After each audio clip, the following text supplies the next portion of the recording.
start this one off, man. I start all of them off. Really? Yeah. Why? How about? Go ahead. I'm just always doing it, and I was like, let's have Justin do it this time. I know, but you're so good at it. No, I'm not. Yeah, you are. No, you keep telling yourself that.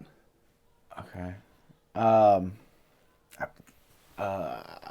Texas Chainsaw Massacre 3.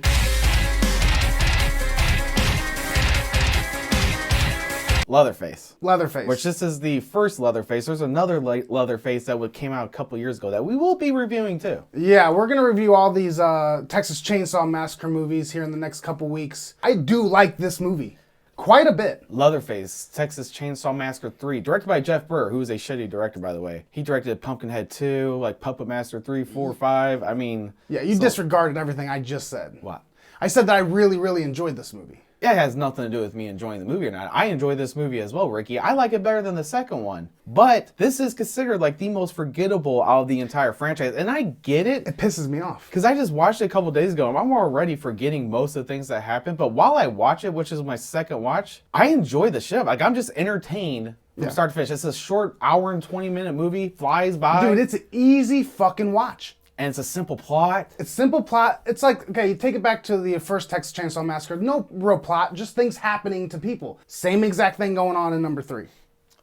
Oh, yeah. So this is the first one that started retconning. So this one retcons the second one. Yes. And then the next one we're going to watch, Next Generation, retcons 3 and 2. And then they came out with the remake. And then instead of making a sequel to the remake, they made a prequel to the remake. And then that franchise was dead. And then they did Texas Chainsaw 3D, which is a sequel to the original. So they retconned everything that came before. And then they did another prequel, Leatherface, that is a prequel to the original Texas Chainsaw Massacre. Is it safe to say that Texas Chainsaw Massacre has retconned more movies than any other franchise? And then, Ricky, the new one coming out next Friday retcons all the ones Yeah. that came before. So this is a fascinating, this is one of the more, it's not my favorite franchise. Me either. It's the most interesting franchise though, because it's all over the place, Ricky. It's not the same as Nightmare on Elm Street, Friday the 13th, and all that good stuff. That's what makes it such a fun watch, because you're not getting bored by the time you get to the end of the franchise. Yeah. Because they're all different movies. Every movie is its own movie for the most part. Yeah, and some work, some don't. I think this one works. And let me tell you what, Ricky, this one has the potential to be one of the better sequels out of any franchise, in my opinion. So the director started directing it, and then they fired him. Yeah. Then they could not find anybody else to take his place. So they brought him back on. So already bad. Yeah. Then the studio gets involved with it. And then fucking MPAA, Ricky, they ruined some of the best franchises. Hold up, Texas Chainsaw 3.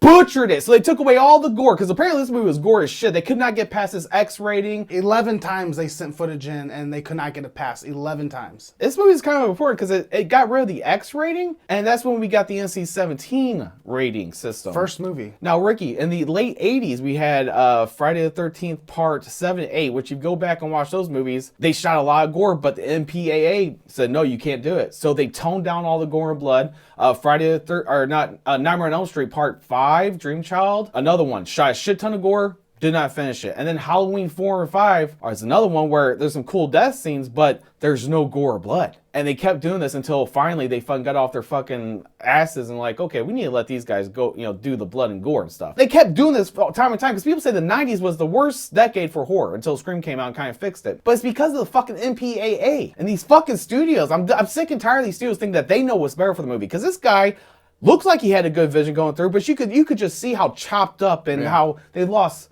Let me say this, okay? So you got the girlfriend and boyfriend, our two main characters, kind of the boyfriend, maybe. They're on this road trip to, do you remember Houston? They're going from California to Florida. Okay. Cross country. What?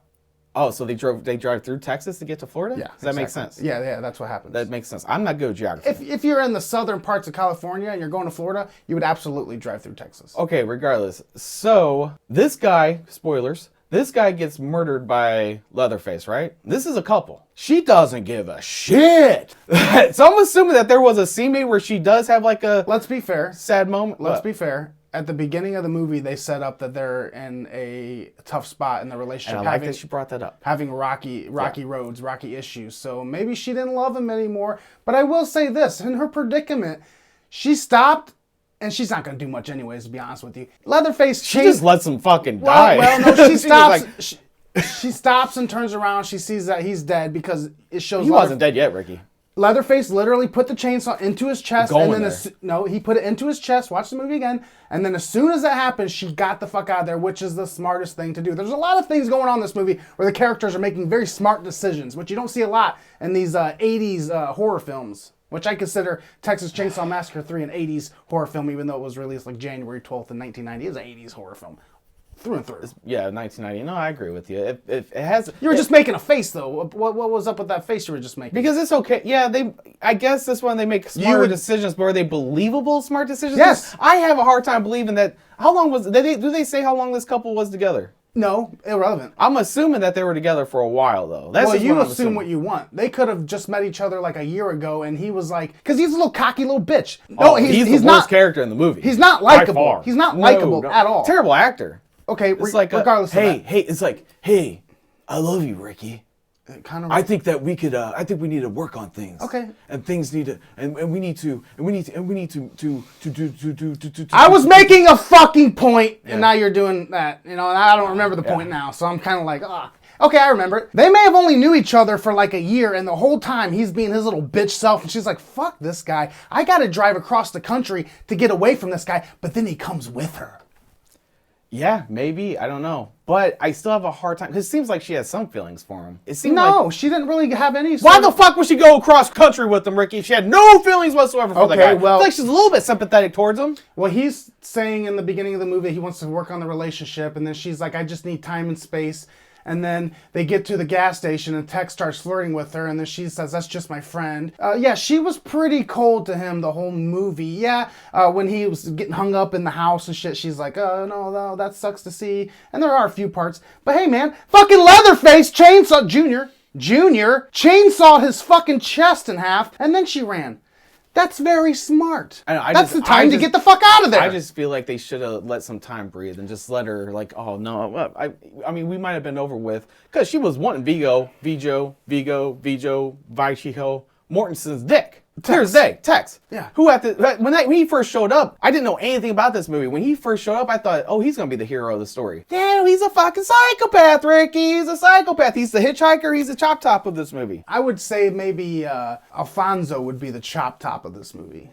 Well, I feel like Viggo Mortensen's the one that is more dangerous because he could, with his good looks and charm, Ricky could bring over the people that they're trying to eat up. So that's why I feel like he is. And plus, they spend more time on him than they do anybody else. Okay. Of the family members. Which Ricky, is this still the Sawyer family? It's some sort of extended family. They are the Sawyers. The only time that really differentiates is the Hewitts from the fucking 2003 reboot, but they're all Sawyers. Okay, and do you remember the armadillo?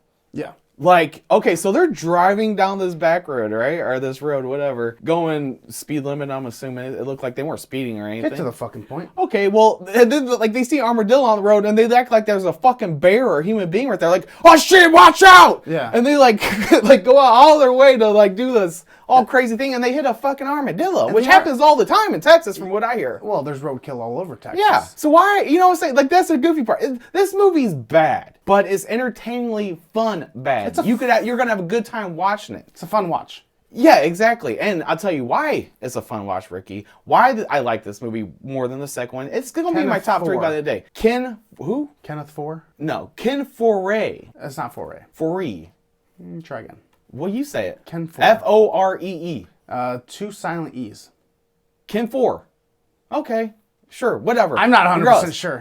But yeah, Ken Four is, outside Jessica Biel and Alexandra Daddario, is the best hero of any of these movies. Yeah. Like the lead character, like the woman and the boyfriend, whatever. I don't care for them. I don't care if they live or survive or not. This dude's a straight badass. Goes toe to toe with Leatherface and the whole family, basically, right? Doesn't he take most of them out? Oh, he kills them all. Even Leatherface, he kind of almost takes out. But then you see Leatherface puts his head against a chainsaw in the water that's just going crazy all over that damn water. And you could see like blood fucking squirting out everywhere. You're thinking, okay, he's dead. Well, he comes back in the final 5 minutes or something like that to save the day once again, but then gets hit in the head with a hammer, and he's just got a scratch on his head. Yeah. And you know why this is? Because they Can I take a guess? Yeah, go ahead. They test screened it, and they saw that the audience really liked his character, so they brought him back. Yeah. hoping that there would be a sequel. Unfortunately, this was a big box office bomb. Just like most of these movies in the series outside of the remake. It's unfortunate because they're not bad movies, man. They're really not horrible, horrible movies. Like, in my opinion, this might piss some people off. Hellraiser, those are bad movies. I don't like them. I don't get behind them. It seems like every video we do, the more and more you try and kill off this channel. Yeah, well, just being honest. Like the potential is. Well, you are right. It's 2022. When's the last time you seen Honesty Hellraiser? is not the best. Because we're gonna do a Hellraiser series, Ricky. I know. I gotta watch all those fucking movies. Dude, I've only seen the first two, which okay. I like a lot. I hear they turn shifters. That's Hellraiser, another franchise, by the way. It makes you want to take a shower after you get done watching. This is gross discussion, like Leatherface, man. Let's get back on topic. Let's get back on topic. I did. What are some of the things you... I just transitioned over. To what? And then Hellraiser? This is a... I transitioned from Hellraiser. I said Hellraiser makes you want to take a bath, just like Leatherface. Yeah. Then you have to point out, God damn it, dude. Just the feel of it. So it feels like late 80s, early... I was born in 86, 85. 86. It takes you back to that time. Like when I was a kid, it feels like it. Exactly. It feels metal to me. Like there's like a score at the beginning. I can't remember if they play it throughout the whole thing, but there's like a metal score to it. Leatherface looks metal in this movie. That's one thing I don't like about the movie. I like the Leatherface look. Oh, see, I don't like the mask. And you're not alone right there. I'm on the island thinking I like the way he looks. Yeah. It's just I feel like most of his best stuff was on the cutting room floor because the MPAA in the studio fucking butchered it. But I think he's better than the second one. I take this Leatherface over the second one for sure. Like this, I don't know what this Leatherface is. He's kind of more like the remake version of Leatherface. I feel like he's more just brutal and mean. Has no sympathy for the victims. I feel like the other ones do. Am I wrong in that? No, you're absolutely right. There's not a single point in Leatherface Texas Chainsaw Massacre 3 where he shows sympathy at all. And we did see that in the first movie and the second movie. And I can't recall one time in the third movie where he shows any sort of sympathy at all. There's a couple of cute scenes where he's with his daughter. Oh, is that his daughter? Yeah. Who fucked him? Nah, it was probably yeah. I noticed, at least in these first three, we haven't made it past it so far. So far in the first three, so the first one, I think Leatherface steals the show. He's the star of the show to me. The second one is Chop Top. The third one is Vigio, Virgil, No. Mortensen. Incorrect. Regardless, the sexy guy of the movie. Incorrect. Oh, you don't? Alfonso, the guy with the messed up eye, is the best part about this movie. He's a bad actor, dude. Are you kidding me? Everything he says is gold in this movie. He feels like an outsider from the family. Like he doesn't feel like a part of that family. He He's looks like not. some kind of dick. Exactly, yeah. And you find out later he is part of the family. Yeah, he's like a cousin. He probably lives somewhere else, but he disposes of the bodies for them and stuff. He's doing the work for the Sawyer family. So he is like everything he says in this movie is golden. Everything. Well, name one line.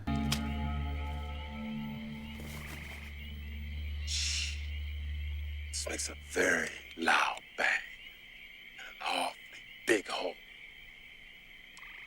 Do I know you? Let's wrap it up. Let's wrap it up. I don't want to wrap it up just yet. I have a couple more points to make, and you brought it to my attention, and I'm gonna fucking forget about it because you fucking ruined it, Ricky. Got it. Opening credits. Disgusting. One thing I love about the opening credits is it's based off of Nightmare on Elm Street, the opening Nightmare on Elm Street. Oh, yeah. That's what it's based off Good of. call, New Line dude. I Cinema. forgot about that. Yeah. Hell yeah. Which New Line Cinema took over this franchise, by the way. Oh, they fucked this movie up. Yeah. But anyways, back to the... Stop touching me. Back to... Leatherface is an iconic horror villain of this series. That's why people know Texas Chainsaw Massacre. But so far, what I'm seeing, the second one, Chop Top, steals the show. It's not Leatherface that steals the show, and the third one on either one of our opinions. It could have been if the fucking rating bullshit thing got in the way. That probably got in the way. And then the fourth one, I'm assuming Matthew McConaughey becomes... That's what I hear. Oh, yeah, I feel like he steals the show. I haven't seen that movie in like 5 or 6 years. I'm going to rewatch it again probably tonight or tomorrow. But I think that would be Matthew McConaughey that steals that show. Is there a movie Matthew McConaughey is in that he doesn't steal the show? No, I can't think of one. And then the remake, Arlie Ermey and Jessica Biel's acting ability steals the show. The prequel, Arlie Ermey steals the show. And then Texas Chainsaw 3, Alexander Daddario's acting ability steals the show. And then Leatherface isn't even in fucking... the Leatherface movie is a prequel. It's a whodunit. Who is Leatherface? And then they show this little slow kid, and you're thinking he's Leatherface the whole time. Okay, sorry. And one more thing: the lack of kills. which again, we can't fault the movie, the Not- director for not the it. director's fault. It's MPP and all that. But this is the most fun, accessible, and easy to watch Leatherface movie. Like, it's not as disgusting as all the others. Doesn't have that sick, like, I need to take a shower tone outside the opening credits. If someone came up to me and they're like, hey, I've seen the original Texas Chainsaw Massacre, I want to get into a sequel, but I hear they're all shit, which one would you recommend? I would say Leatherface, Texas Chainsaw Massacre 3 in a heartbeat. Oh, I am with you. Yeah, if they want to watch sequel, if they want to say just any other one, dude, I'll say probably watch the beginning and the Texas Chainsaw Massacre remake with Michael Bay. I just feel like no. Okay. Or, well, yeah, we're on the same page. Yeah, I would say watch Leatherface, Texas Chainsaw Massacre 3, whatever. My rating for this movie is, again, I enjoy it. I gave it a 6.8, even though I really meant to give it a 6.6 in Texas Chainsaw 2. I give this one a 6.82. 6.8. 2.2? Yeah. 6.82. 6.8 also. Yeah. Okay. And number 2 was a 6.8 as well? Yeah, really a 6.6. So you like Texas Chainsaw Massacre 2 and Texas Chainsaw Massacre 3 exactly the same. We're on a point system, so you could differentiate a little bit, but he goes exactly the same. That's why I you said like these 6.8. movies exactly the same. That's weird. That's why I said 6.82. So slightly more. I like this one slightly more. He says my ratings are shit. Okay, I give this movie a 6.6. Okay. It's fucking it's not a 7, but it's not a 5. No. It's not gonna turn your world around. You're not gonna be like, oh, this is a horror classic. But You it's are just- gonna see because this is the least seen out of all of them. Nobody talks about Everyone it. talks Most people shit about say it. it's just boring and bland, and I disagree. The look is bland. I'll give them that. But It's an 80s fucking horror movie, man. Yeah. And it's at its core. it's like if you're a fan of like 90s horror movies before Scream, I think this is one of the better ones. Most of them were not that great. This one, it's just entertaining and fun. Enjoy it. All right, yeah. You're welcome. 6.8.2. 6.82. And then 6.6. Bye. I almost called them motherfuckers. Don't do that. Bye, motherfuckers.